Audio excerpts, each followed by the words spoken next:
Hi, welcome back to the workshop for episode 10 of the Shed of Dreams ES335 build.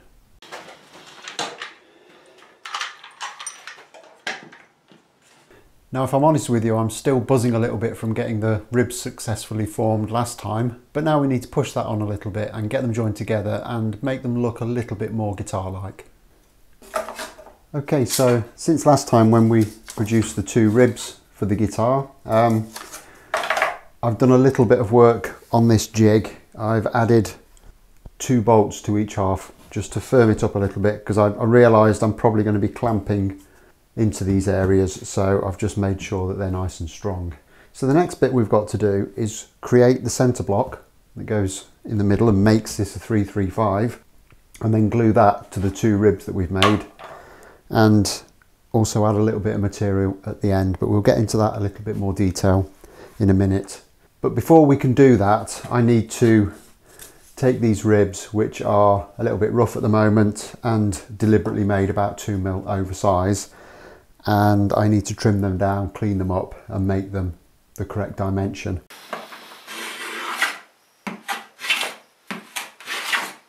So I'm going to set about doing that now, and I'm hoping it's going to be quite a straightforward process. I'm simply going to put them into this mould. I've made a little stick that will kind of clamp it into position, and I'm just going to take a block plane and use that to do the initial clean up, and then once that's done I'll just use a sanding beam with some 120 paper on just to clean it up properly.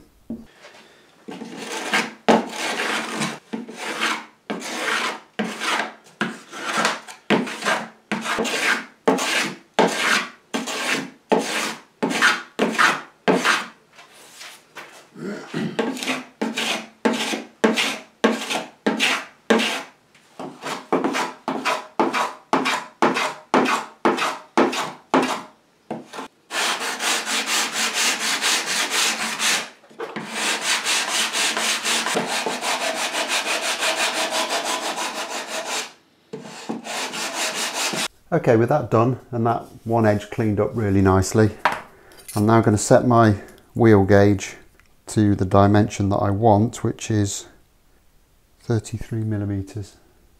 And I'm just going to run that around this nice clean edge I've just created.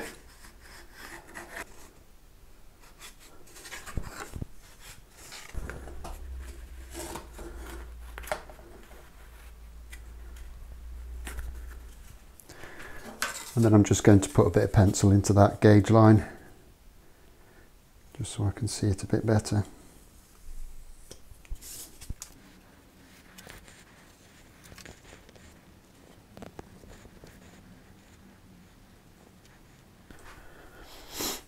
Okay, and that marked up, just get it back into the jig. Obviously as I've turned it over, I'm going to have to put it in the other half of the jig. I think for this task it doesn't really matter that I'm swapping sides like this, but later on when I start to actually build this into a body, I need to identify which is the top and which is the bottom, and then make sure that I use those ribs in those positions.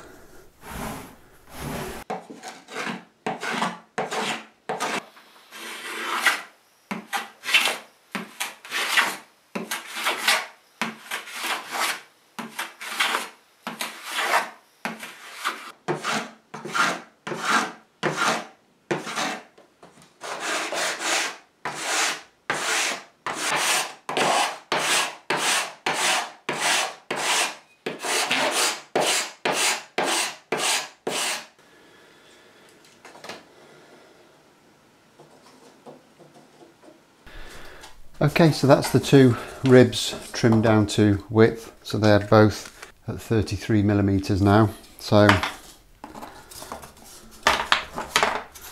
get those back in the mould temporarily.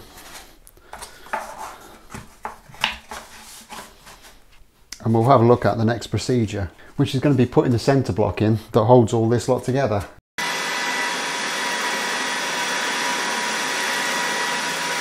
Now, I've made a template. I figured that you've seen enough jig and template making recently, so I've done that off camera, and I'm going to make that centre block out of this chunk of maple. I've already dimensioned this, so this is the correct thickness and it's the correct width, but it's a little bit oversized at the moment. So what I'm going to do is use this template to mark it out roughly. I can then bandsaw that to shape and clean it up on the spindle sander. At the back, I'm actually going to cut it probably an inch short. And the reason for doing that is twofold. Firstly, even with a template, my chances of getting this exactly the right size are very, very limited. The second reason is I don't want to be gluing the two halves of the ribs at the end onto end grain, because that will give me a very weak bond. So I'm going to put a fillet in the end of here that's going crossways. So I'll have long grain running this way, which I can glue my ribs to, which will give me a much, much stronger bond. Now you might be thinking that I'm still going to have to glue long grain to end grain when I fasten it onto the end of the centre block. But in this particular instance, I can still make that a really strong bond, because I'm going to have the top and the bottom glued each side of it, and that will reinforce that joint to a point where I really don't have to worry about it anymore. Now, we're quite a way along on this build now, so I just want to take a few seconds just to say a couple of little thank yous. This guitar isn't being built in a vacuum, and there's been a huge amount of research undertaken on my part just to get me to the point where I understand what it is I'm actually trying to do. There's been quite a lot of that done on the internet, but there's been 2 YouTube builds in particular that have taught me virtually everything I know about building a 335. The first of those is by a guy called Jason Beam, who built a replica of Eric Clapton's 335 and did an amazing job of it. That's a great build series that goes into an enormous amount of detail on building a 335. And the other one is by our very own Dane Nichols, who is a regular visitor here. Hi Dane, who built an absolutely stunning 335 a few years ago. So I'm going to put links to both of those build series in the description, and I'd recommend that everyone goes and has a look at those, and hopefully you'll enjoy them just as much as I have. Okay, somewhat luckily, before I took this block of wood to the bandsaw and started chopping away at it, I decided just to check the drawing one more time, and what I discovered was this little cutout that you might just be able to see on the plan here, which is the cutout in the template here. I assumed that this would be in line with one of the pickup cavities, because my intention is to feed the electronics through the pickup cavity, through this little cutout and into the lower bout of the guitar, where I can then fish them through into their mounting holes. However, when I look at the other part of the plan, this actually sits between the 2 pickups. Now, I'm not really sure I understand what they're trying to do on this plan, but whatever it is, I'm not going to do it. I'm actually going to incorporate this cutout into the section of the centre block that houses the bridge pickup, and it's only actually probably 1/4 of an inch, something like that, of material that needs to be taken out. So what I'm going to do is I'm not going to remake this template. All I'll do is I'll mark up where I want the cutout, and I'll move this template along just to do that individual section of it. But it just goes to show, double check what you're about to do. Right, back on task, get it to the bandsaw.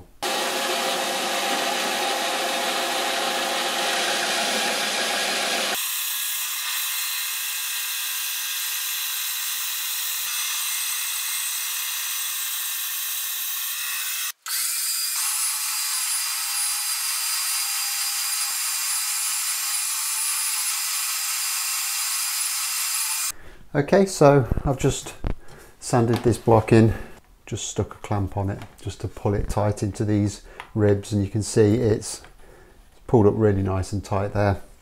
So that's all good. So the next thing I'm going to do is measure back for where this cutout needs to be, and then trim about 1 inch off the back edge of it just to give me enough room to put that block I spoke of earlier in the back.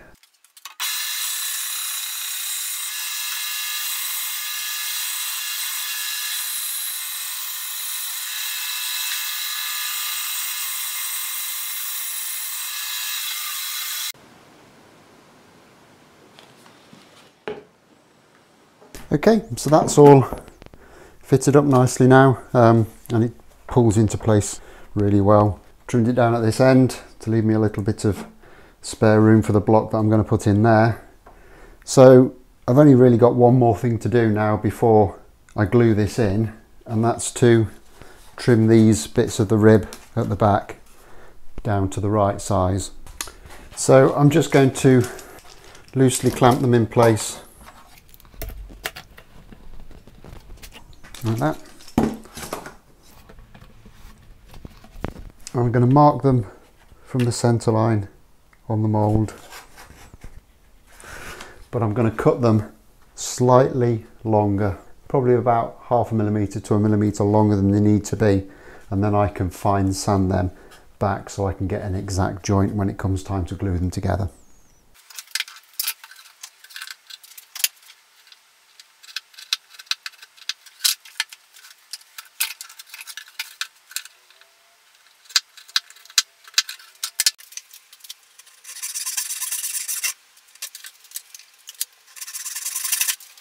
Okay, I'm pretty confident that's everything sorted out now, so just bang some glue on it and get it clamped up.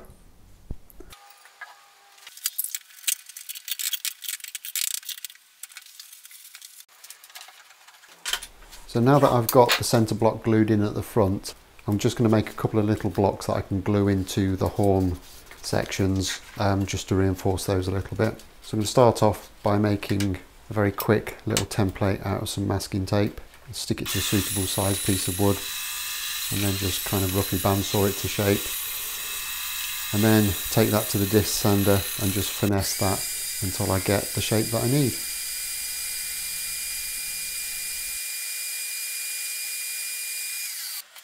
Once I've got them both to a nice tight fit, I'll just glue them in with a bit of tight bond.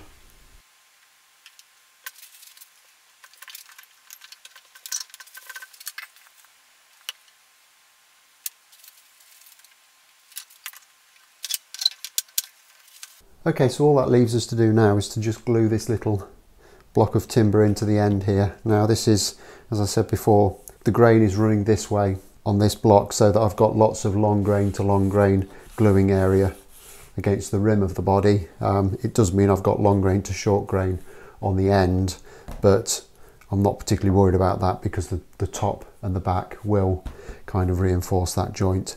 So just going to get some glue onto this. The first thing I'm going to do is just glue up these two little ends here.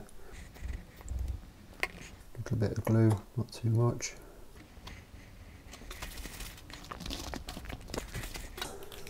And I'm just going to stick a couple of clamps on.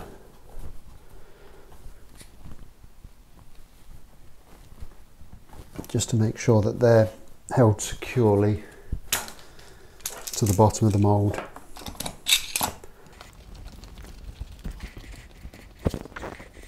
And just get some glue on this block.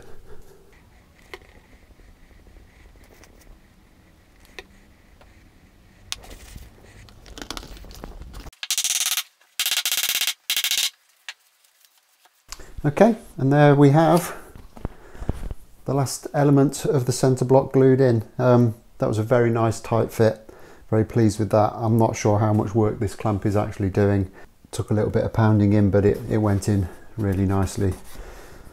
So I'm going to leave this in the mould overnight, and then we'll drop back on it in the morning and see how we've done.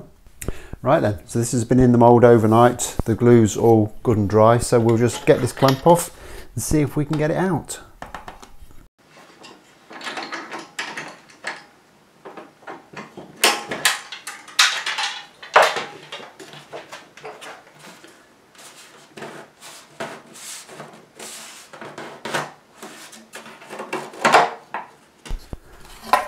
And there we have it. So that's the ribs and the centre block all sorted out. It's gone together really nicely, and it's actually surprisingly substantial for what it is. So that all looks very good. I'm really happy with that. Needs a little bit of cleaning up in places, but yeah, that's done the job great. So moving on from here, there's a little bit of trimming off to do around the front section there, a little bit of cleaning up, etc. and then we can start to get it ready for joining the back and the top onto it. And the first step in that is to get some kerfing made and fitted. But that's going to be a job for next time. So until then, like, subscribe, all the usual stuff, and I look forward to seeing you very, very soon. Thanks a lot for watching. Bye bye.